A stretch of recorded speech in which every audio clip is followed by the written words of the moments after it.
What if I told you there's a place where people didn't just hope to live to 100? They expected it?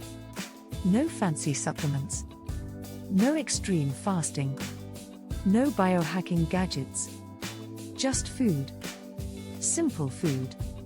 Today, we're talking about the Okinawa Diet, one of the most powerful real-world examples of how what you eat can dramatically shape how long and how well you live. And here's the big question that started it all: what happens when an entire population bases most of their diet on vegetables? 1. Nutrient density and longevity. Modern nutrition guidelines all agree on one thing: if you want to live longer, you eat nutrient-dense, low-calorie foods. And when scientists rank foods by nutrient density, vegetables always come out on top. So researchers asked, what if vegetables weren't just a side dish, but the foundation of the diet? That's exactly what we see in Okinawa, Japan, home to one of the longest living populations ever recorded.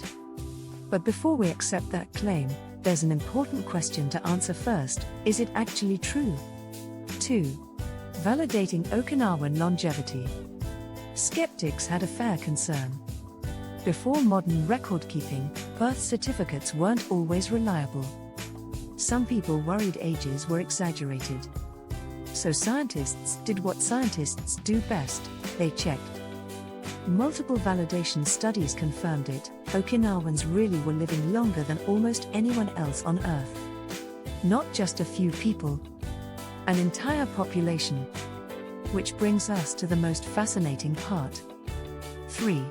What did Okinawans actually eat? Most people picture the Okinawan diet as heavy in fish, pork, and traditional Japanese dishes. But that picture? It's misleading. To get accurate data, researchers turned to an unexpected source: US National Archives. After World War II, the US military kept meticulous food consumption records in Okinawa. And what they found shocked everyone. Here's the real breakdown of the traditional Okinawan diet: about 96% plant-based. Over 90% whole, minimally processed plant foods. Fish? About 1%. Meat? Less than 1%. Eggs and dairy? Practically negligible. This was not a fish-based diet. It was a vegetable-based diet. 4. The central role of vegetables and sweet potatoes. Vegetables weren't just important, they were everything.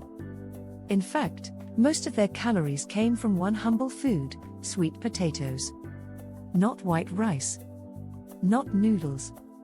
Sweet potatoes, especially purple and orange varieties, packed with antioxidants.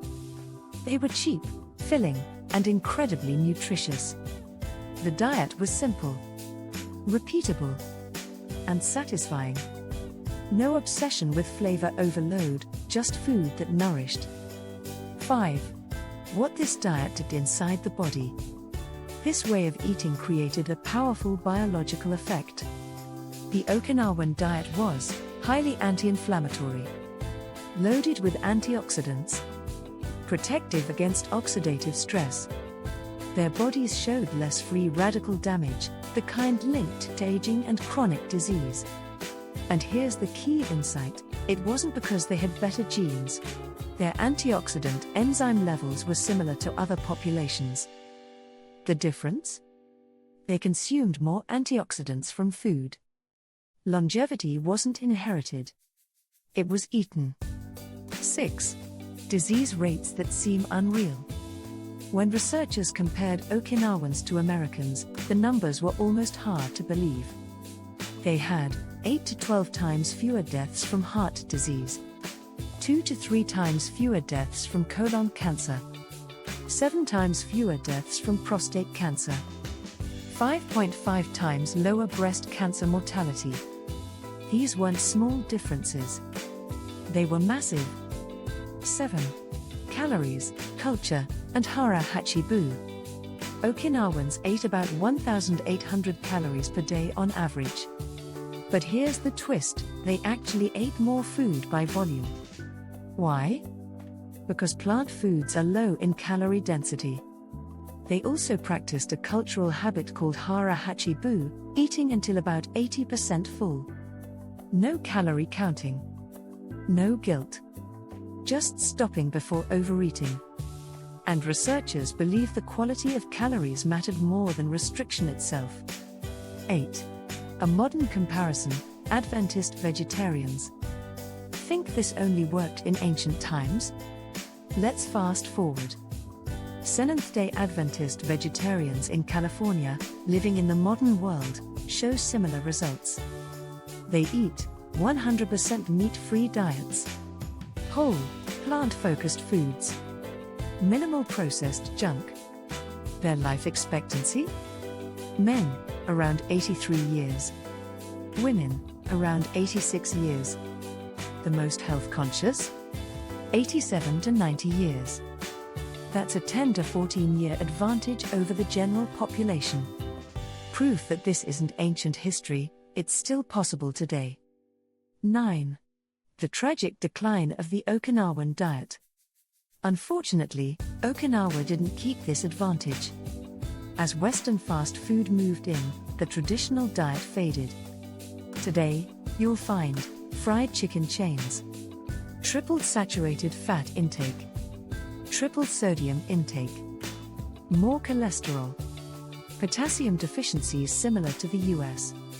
In just 2 generations, Okinawans went from the leanest to the heaviest population in Japan. And with it, their longevity advantage began to disappear. 10. Other longevity factors. Diet wasn't the only factor. Okinawans also had strong social bonds, multi-generational families, daily physical movement, low stress, clean air and water, deep respect for elders, a strong sense of purpose.